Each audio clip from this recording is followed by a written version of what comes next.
Bem, obrigado, Romão. Boa noite, igreja. Boa noite àqueles que estão nos assistindo online. Que o Senhor possa falar aos seus corações também igualmente, tanto quanto aqueles que aqui estão presentes, da mesma forma que o Senhor já falou ao meu coração durante essa semana ao separar o texto para a abordagem de hoje. Hoje de manhã foi uma alegria só, né? Bênção pura, receber os irmãos. Eu sempre falo com o Romão que quando você vai para a igreja, que ainda está num processo de formação de um estatuto, que está ainda num processo de sucessão pastoral, somente o Senhor, somente o Espírito Santo de Deus pode tocar em vidas para dizer, não, eu quero estar aqui, eu quero congregar nesse lugar, é nesse lugar que eu quero estar. De maneira que aqui acaba se gerando um senso de pertencimento e tudo que acontece, às vezes aqui no altar, é reflexo daquilo que já está acontecendo na vida de cada um dos membros, de cada um dos irmãos que aqui congregam. É uma bênção participar desse lugar, desse movimento que o Senhor tem feito nesse tempo chamado hoje. Bom, nós estamos debruçados sobre o tema uma igreja que serve e uma igreja que serve a igreja. Nós fizemos algumas abordagens e eu tive a oportunidade, inclusive, de fazer uma dessas abordagens no meio do caminho e a gente falou de quando somos alcançados, da última vez, como somos alcançados por esse evangelho libertador, nós somos remetidos para as boas obras, né? E alguns parâmetros vão nos alcançar para o exercício dessa boa obra. E uma delas é de imprimir a convicção em nós de que ela não nos outorga salvação, a obra não nos outorga salvação. Ao mesmo tempo que sem ela a nossa fé é morta. De maneira que toda a igreja é convidada a se engajar, a dedicar os seus dons e talentos ao serviço do Rei. Portanto, eu separei o tema dessa nossa abordagem, dessa nossa reflexão, espero ser breve. Eu tenho lutado demais contra esse meu ser que luta por falar pra caramba, mas eu quero ser o máximo possível, conciso naquilo que o Senhor já falou no meu coração e que eu pretendo comunicar aos irmãos, servindo a igreja com meus dons e talentos. Então nós vamos fazer uma abordagem voltada para esse serviço na casa do Senhor, serviço na casa do Senhor. E eu separei o texto de 1 Coríntios, capítulo 14, versículo, só destacar o versículo 1 e o versículo 12. Versículo 1 e versículo 12. O versículo 1 diz assim, 1 Coríntios 14, versículo 1.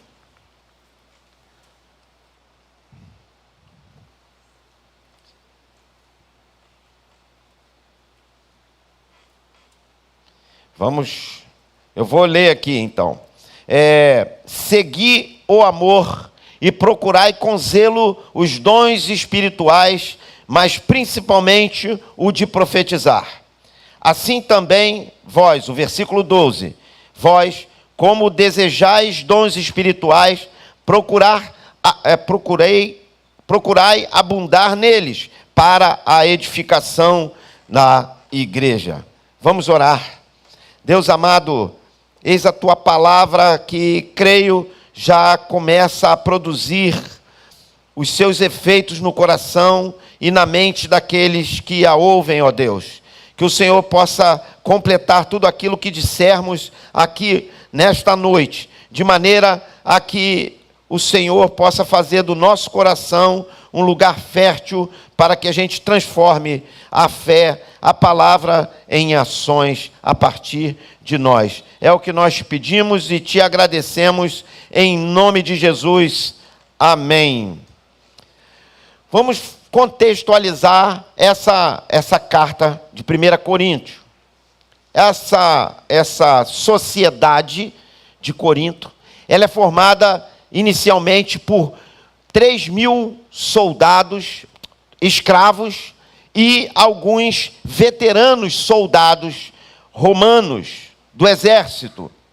Essa cidade, por sua resistência, a cidade que antes estava no poderio da Grécia, do poderio grego, ela é a resistência ao domínio romano, e Lúcio Múmio, então, acaba destruindo, escravizando, matando os homens, escravizando homens e mulheres, e também crianças, naquele contexto. Então, a cidade é totalmente destruída.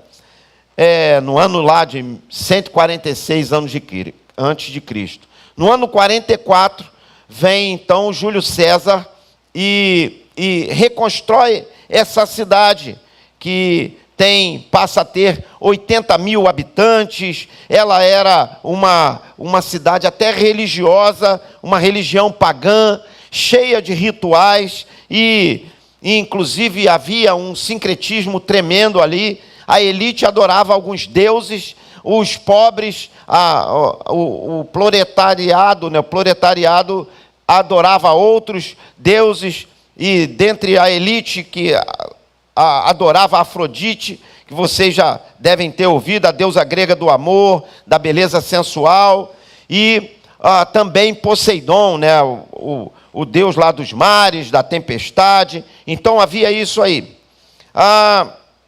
Já os pobres adoravam alguns deuses, que eram deuses egípcios também, e enfim, eram uma sociedade que buscava o transcendente, mas com muita herança pagã no seu contexto. De maneira que essa igreja está mergulhada nessa sociedade que é permeada por esse paganismo e pela idolatria. E como resultado, havia alguns desafios a enfrentar. Um desses desafios é a imoralidade sexual, os litígios, a ceia do Senhor. Por isso que tem o texto que a gente estuda sobre a ceia do Senhor, onde eles, o pano de fundo do texto vai falar sobre o egoísmo, sobre o exibicionismo, porque as pessoas iam para a ceia, como quando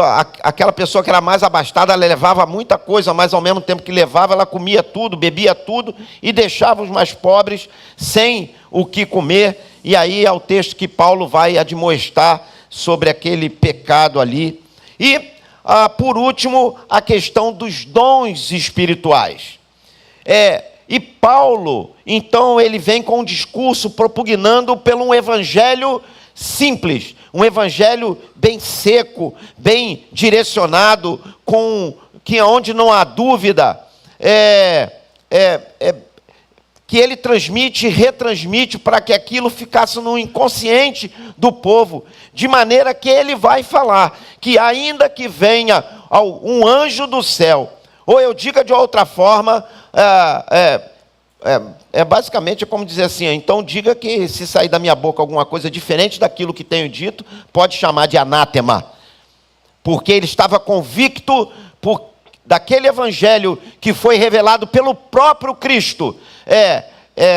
Tinha um direcionamento muito substancial na vida, era uma experiência encarnada. Agora o Romão, ele expressou isso aqui, quando ele deu o testemunho próprio de como o evangelho o alcançou e de onde o alcançou, para onde o levou. Isso nos empolga, porque ele fica ali pulando, e eu queria muito pular. Eu já não estou nem andando direito, e amanhã o meu futebol, e ele, meu amigo, o meu primeiro, que eu chamo de padrinho, porque ele foi o pastor que me consagrou aqui ao pastorado, o pastor Josimar, que fica falando que eu fico caindo em campo. mas isso é apenas intriga do meu, ele que está me estimulando a melhorar.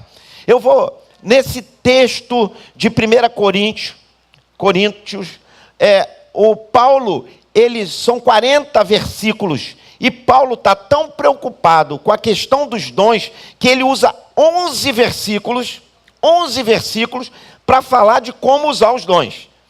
Então, uma preocupação talvez muito maior do que com os dons propriamente dito, com a maneira de usar os dons, do que propriamente dito os dons.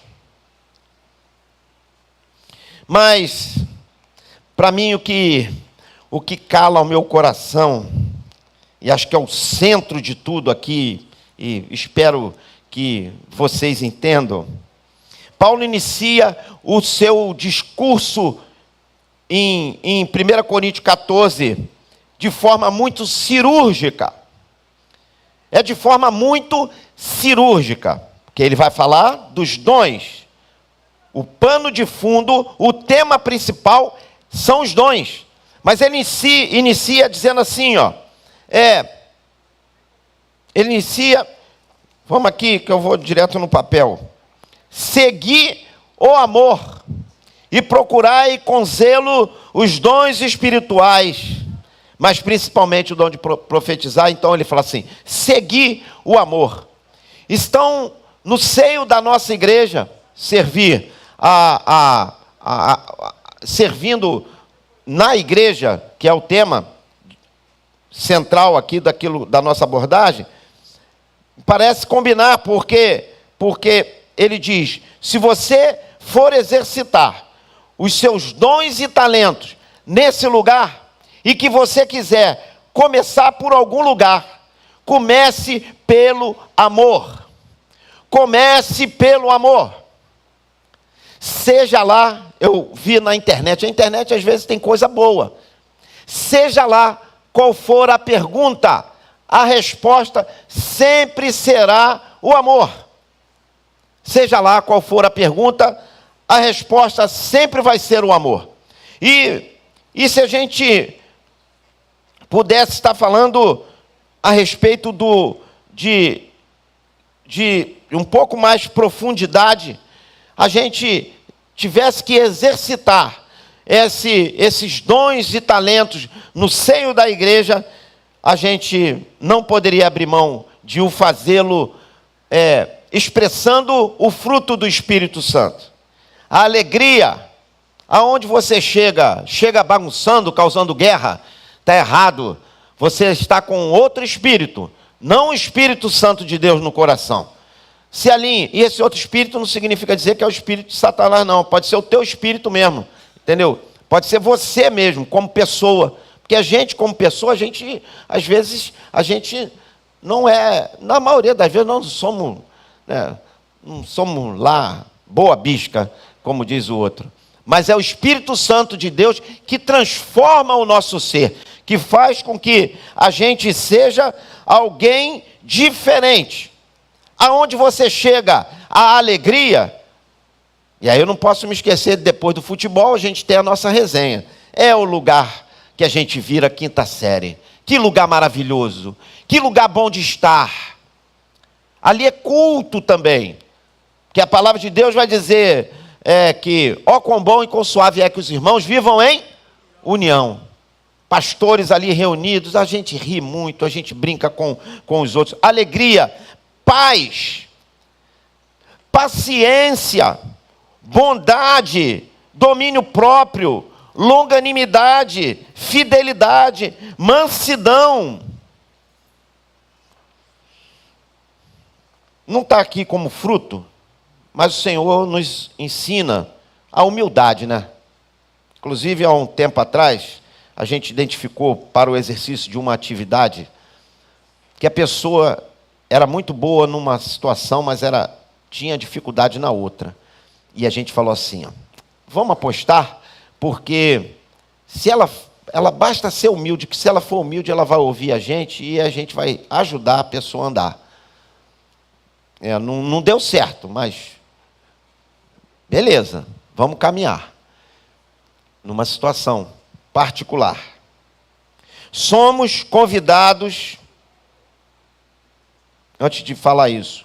O fim dos nossos dons e talentos, sejam poucos ou muitos, conforme o versículo 12. Se você botar aí para mim aí, painel. Sejam poucos ou muitos, sejam simples ou complexos, é a edificação da igreja. Você pode ser fera, meu irmão. Você pode ser fera, mas você é fera para a igreja. Você não é fera para si mesmo. Martin Luther King tinha uma frase que ele dizia que se você for o fim, é o fim. Nós não somos o fim de nada. Nós somos canais de bênção, de conhecimento. Eu fico impressionado como Jesus, por exemplo, Senhor, tudo aquilo que tu me deste, eu os fiz conhecer. Nada parou. Em Jesus, o próprio Deus encarnado, tudo que passou por ele, ele revelou para aqueles que o seguiam. E ainda foi dizer assim, ó, vou falar um negócio para vocês aí. Manja as coisas que eu faço, vocês ainda farão coisas maiores. Meu Deus do céu. Como é que eu faço? Eu ia tremer assim. Falei, como? Como pode esse Jesus falar isso? Então a edificação da igreja é o fim. Somos convidados a devotar os nossos dons, talentos para a edificação da igreja. E o que significa isso?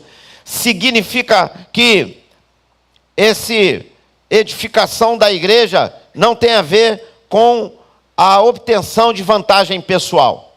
Esse movimento que você faz ao devotar os seus dons e talentos para a casa do Senhor não tem a ver com uma finalidade de obter vantagem pessoal. Não tem nada a ver também com a projeção pessoal. Vez por outra a gente canta aqui, que eu diminua, que diminua eu, né?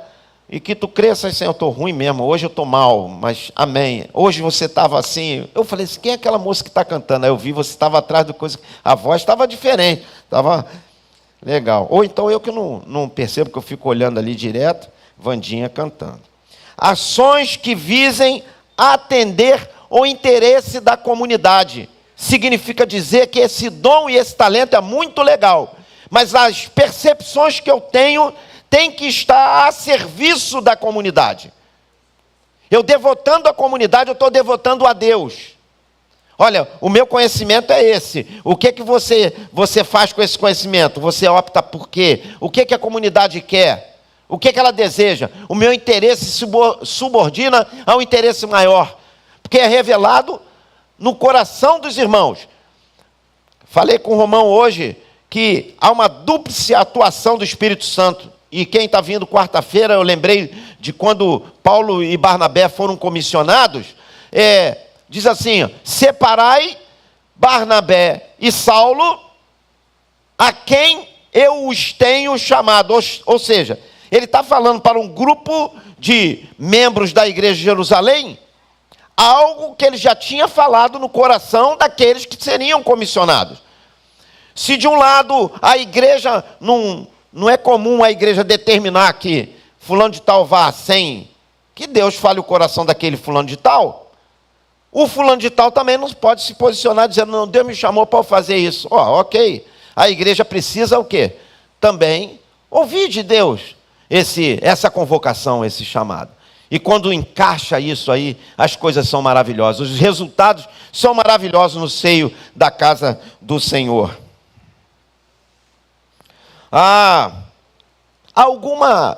No trabalho da igreja local,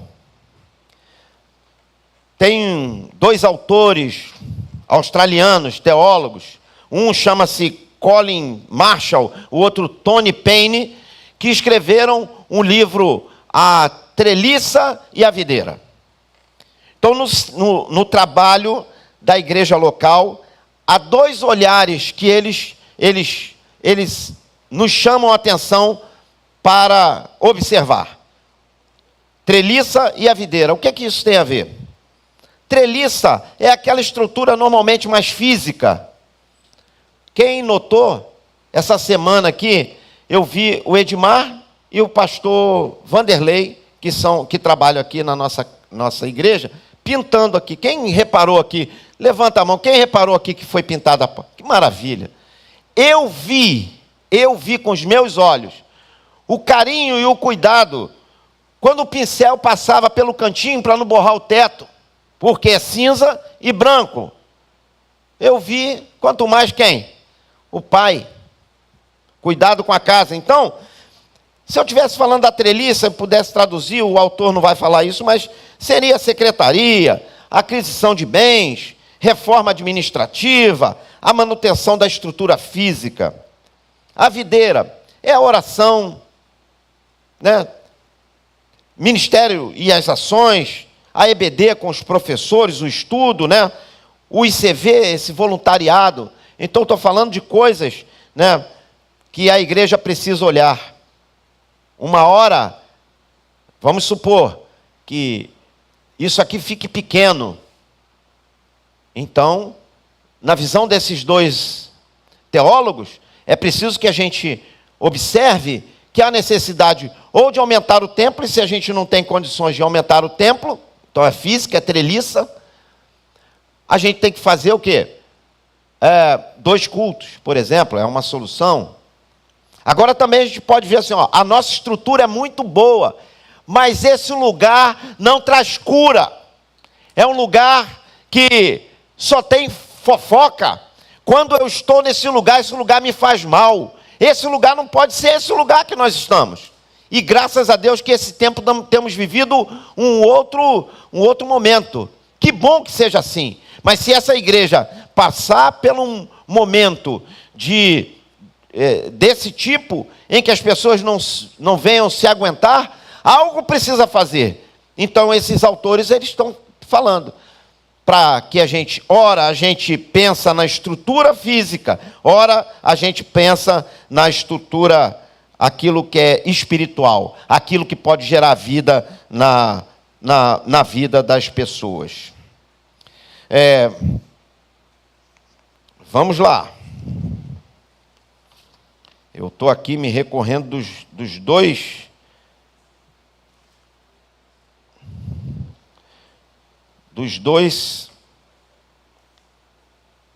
textinhos. Todos são bem-vindos no serviço da igreja. Todos são bem-vindos no serviço da igreja. Mas cada esfera de atuação requer, por prudência, de tempo de relacionamento. É preciso comer um saco de sal. Vocês já ouviram essa expressão, comer um saco de sal? Como é que come um saco de sal? Comer um saco de sal é o seguinte, a gente tem que almoçar várias vezes, porque o sal você pinga ali.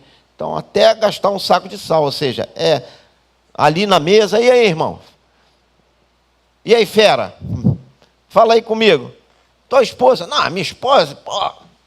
Opa, tem algum problema ali. E seu filho? Não, sei o quê, né? Comer um saco de sal. Todos são bem-vindos ao serviço da igreja, mas cada esfera de atuação requer um cuidado. E também é o seguinte, aqui sempre foi, nessa igreja em particular, um aprisco para líderes, para pastores que às vezes estavam cansados da sua lida e vinham para esse lugar, um lugar onde eles podiam descansar, onde eles podiam ser ministrados, onde eles podiam ter um tempo de oxigenar as suas vidas. E esse lugar precisa continuar a ser esse lugar que é procurado pelas pessoas para serem reabastecidas, para prosseguirem nos seus ministérios, aonde Deus enviar, ou até mesmo aqui na igreja. Mas não é comum a nossa igreja, e nenhuma igreja do mundo, alguém chegar com um potencial muito grande e já assumir funções que vão demandar contra aqueles a quem um líder, um pastor, precisa ter todo o cuidado. E esse lugar são as ovelhas. E essas pessoas são as ovelhas. Se você quer saber a respeito de um pastor, é o amor que ele tem pela comunidade de fé ao qual ele está inserido. E a primeira coisa que vem é a proteção mesmo. É isso mesmo. é proteger, até a gente conhecer, até a gente saber se a pessoa é qualificada para estar conduzindo, para estar liderando um grupo de pessoas, porque os estragos a gente sabe que na vida das pessoas é muito grande. É preciso ter vida fora daqui da igreja. É preciso testemunho de vida para poder ser exemplo entre as ovelhas, entre o rebanho. Tenho falado que há algumas exigências para você devotar os seus dons e talentos na sua igreja. Vocação e chamado. Você é chamado e a igreja reconhece esse comissionamento. E você prossegue naquilo que Deus te chamou. É preciso... eu separei aqui uma frase que eu tenho uma crítica muito grande sobre o conhecimento, vocação e chamado. Deus não escolhe os capacitados, capacita os escolhidos. Eu ouço muito isso aí. Mas vamos analisar? Deus não escolhe os capacitados, capacita os escolhidos. Deus escolhe quem Ele quer, para o momento que Ele quiser. Uma pessoa está pronta, ele está precisando daquela pessoa, ele vai pegar, usar, vai dar aquele cobre a linha, mais ou menos, né? Já fez aquele impacto, a pessoa já entendeu que ela entendeu o evangelho, ela já vai ser remetida para trabalhar. Então Deus escolhe os incapacitados, Deus escolhe os capacitados. Quando é incapaz, ele capacita. Quando é capaz, Ele aperfeiçoa. E assim a gente segue na nossa vida. É preciso vocação e chamado, é preciso engajamento. Você é um camarada muito bom. Veio para o seio da igreja. Deixa eu beber uma água. Mas você não se engaja. Você é professor de EBD e mete o pé. Termina a sua aula, você, ou fica pelo corredor, não escuta a palavra de Deus, não sabe o que está sendo pregado aqui, você não sabe, não avalia, porque a gente está avaliado o tempo todo. Que tipo de teologia está sendo pregada nesse púlpito, até quando a gente ora. A gente não determina nada, isso é teologia. Você está numa igreja, que a igreja não determina nada. Engajamento, se envolver com a igreja com tudo. Quem não se envolve, não se desenvolve e não desenvolve as pessoas. Se você não sabe, está nessa igreja, essa igreja está passando pelo momento de mudança cultural. Aqui havia guetos, e não com o sentido ruim da palavra, mas no sentido de que o ministério tinha mais a cara de pessoas do que propriamente dito o ministério pelo nome que estava atrás, por detrás dele. E havia também um déficit na formação de discípulo. Você não fazia um discípulo, talvez pela ideia de permanecer, ou daquela tendência de que eu iria permanecer naquele lugar ad perpetuum, para sempre. Hoje não. A gente está tentando pensar na ideia de que hoje eu estou aqui, amanhã eu não estou, mas quando não tivermos aqui, a quem escolher? Eu falei com o Sentinelle ali agora, e agora eu me esqueci, com que eu falo? Fabinho, sobre isso. Vai chegar um tempo que a gente vai ficar com problema de saber, caramba, tem tanta gente capacitada e agora eu vou escolher quem? Né, Romão? Quem eu vou escolher? Porque o Senhor pegou aquele coração devotado, aquele que tem um chamado, que está engajado no seio da igreja, sabe o que a igreja quer, sabe o que a igreja, qual a identidade da igreja, e se coloca à disposição, e está preparado, e aí, como é que a gente faz? Fidelidade à igreja, mais do que fidelidade a qualquer outra pessoa. Isso não significa que você vai ser uma pessoa desrespeitosa, porque também no evangelho não cabe desrespeito. Você precisa respeitar as instâncias. Você precisa ter um modo de falar com respeito. As pessoas que estão engajadas no trabalho vêm com maior boa vontade para estar aqui prestando o serviço ao reino de forma séria. E que bom que a igreja atende, em sua maioria, grande maioria, esse ideal. Às vezes as pessoas mandam algumas críticas, mas com tanto amor, com tanto zelo, que ela investe muito tempo em se explicar para depois falar, porque exatamente pela preocupação que tem em de repente ferir suscetibilidade. Isso é o Senhor, o Espírito Santo falando aos corações. Fidelidade à igreja não significa subserviência, não significa anulação de opinião, de percepção pessoal, não significa também o rompimento com a direção e o desdobramento de quando uma ideia que a gente compartilha, ela não é acolhida. Significa dizer que quando a maioria é tendente para um caminho, a gente acompanha aquele caminho e não faz resistência. Esse é um princípio batista na nossa relação.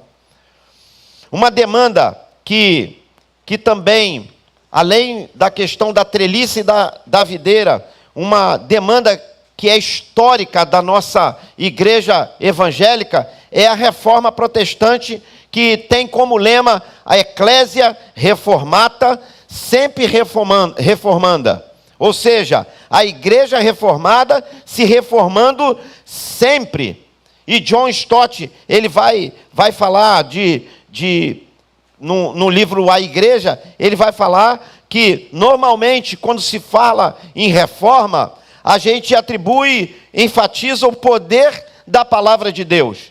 E quando fala no reavivamento que as igrejas esperam, no poder do Espírito Santo de Deus. E para não errar aqui, eu vou dizer qual é o entendimento que ele tem dessas expressões. Ele diz assim, talvez nós devêssemos usar a palavra renovação, no melhor sentido que possa ter, para descrever um movimento que alie o reavivamento pelo Espírito Santo de Deus com a reforma por sua palavra. Transformação de vidas, transformação do grupo social onde a gente está inserido e da própria sociedade. Uma vez que a palavra é a espada do Espírito, algo parece estar errado quando a gente fala de uma coisa e esquece a outra. Tem um texto que eu separei para você, e hoje de manhã houve um desafio do pastor Gemuel, falou assim, a gente vê muita obra aqui na igreja, e hoje o pastor Romão, ele alertou dos tantos projetos que a igreja tem. E ele falou assim, de certo, nem todos estão engajados nessa obra, nem todos metem a mão na massa. Então nós temos aí recolhimento de alimentos nos supermercados. Temos os ministérios aí, o Kids, que está necessitando de pessoas para poder trabalhar. Eu sei que você está cansado, mas o envolvimento com a obra de Deus também cura. Nos relacionamentos, ela propicia com que você troque as suas experiências com as pessoas, nesse momento em que você está devotando a Deus os seus dons e talentos. A palavra de Deus vai dizer que confessai as vossas culpas uns aos outros para que sareis. Isso só vai fazer quando você tiver intimidade com a pessoa, quando a gente estiver lá comendo aquele sal. Ô salzinho bom, né? Hoje eu almocei com o Romão, hoje foi bom pra caramba, não foi, Romão? Que bênção. O texto que eu vou lembrar para vocês trata de alguém que foi separado para uma atividade no tabernáculo do Senhor e pelo próprio Deus para atuar numa parte física. Seria a treliça. Está lá em Êxodo 31 e eu vou ler. E eu acho que eu não vou falar muito, porque vai estar aqui. Então, acho que o louvor pode já subir.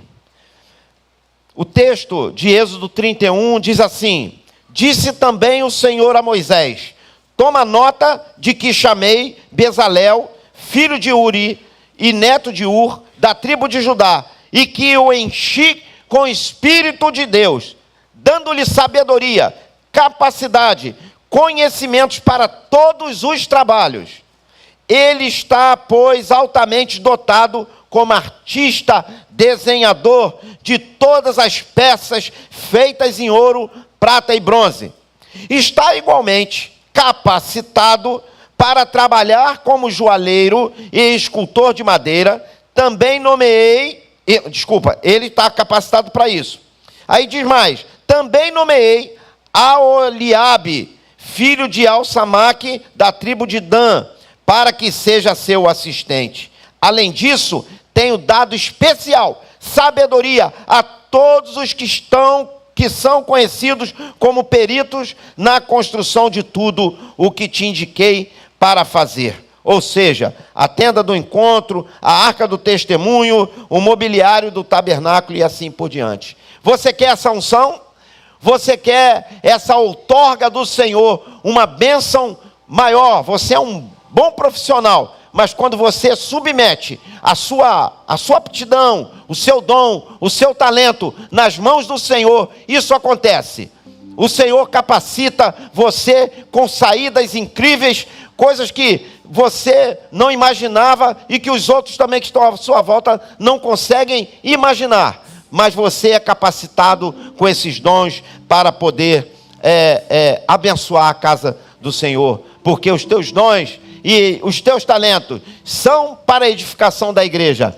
Por via transversa, nós somos beneficiados, porque é um crescimento pessoal, mas o mais importante de tudo é o crescimento do todo da igreja de Jesus Cristo. Mãos à obra, não fique parado, coloque-se à disposição e se engaje na igreja, porque há muito o que fazer. A seara é grande, os ceifeiros são poucos, e você então é chamado. Se você sentiu esse chamado, vai na secretaria, fala com algum ministro da sua relação, para você se engajar e se dedicar um pouco mais. Há um ano se iniciando, de repente, se você não fizer agora, a partir de janeiro você se tenha isso como propósito na sua vida. Que o Senhor abençoe ricamente essa igreja e que a sua graça e misericórdia possa ser com cada um de vocês nessa semana que se inicia. Eu agradeço a oportunidade, que Deus nos abençoe. Amém. Aplauda o Senhor.